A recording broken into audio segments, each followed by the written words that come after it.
Thank you, Madam President. I rise to share my condolences, my support, and my outrage with my fellow Western New Yorkers. Senator Ryan, Senator Kennedy, thank you for speaking today. We may disagree on some things, but I do know one thing. Western New York is resilient, and we are a close-knit community. Even though I live 35, 40 miles away from the scene of this despicable act, I know people there. A good friend of mine is actually a pharmacist for many years at that location. Thankfully, she wasn't working that day. But the pharmacist that was working was grazed by a bullet and is recovering now. It is a grim reminder that this can happen even in the city of good neighbors, even in a community like Western New York that is so strong. It's also a grim reminder that there is evil in this world. We often try to explain that away. But that evil exists, and it festered inside of this despicable human being. He drove for hours. He got out of that car. Every moment, an opportunity to say to himself, I shouldn't be doing this, but he didn't. His isolation, his anger, his evil, it grew. And the people on that beautiful day in Buffalo suffered as a result. As a community, Western New York suffers as a result. And that despicable human being is now in custody. Thank God for our law enforcement, for our first responders. They put themselves in harm's way as they always do.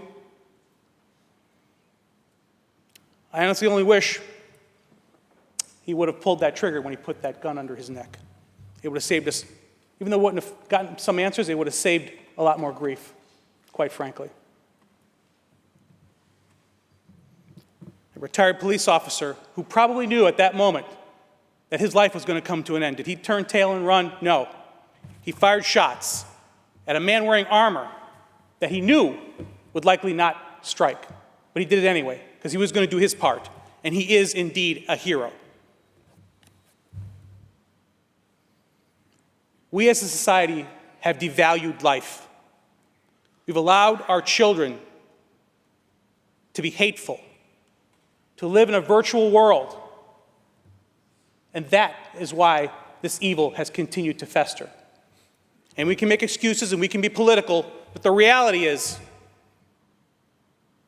that is what happened. We've allowed them to live in a virtual world where someone can die and then in a video game be resurrected, where someone can listen over and over again to evil, despicable theories and suffer no consequence. We live in a world, quite frankly, where we have ignored, because we are concerned, the great need to address those with violent mental illness and tendencies.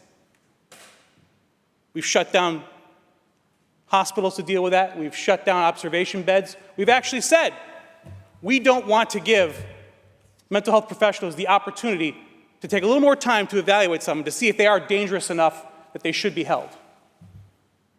We want to place blame, but the reality is evil exists.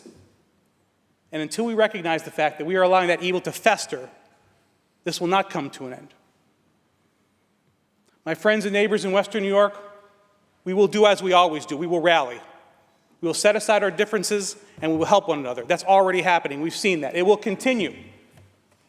That is the community that Western New York is, and I'm proud to be part of that community. Regardless of my political affiliations and my political philosophies, I am proud to stand here as a fellow Western New Yorker.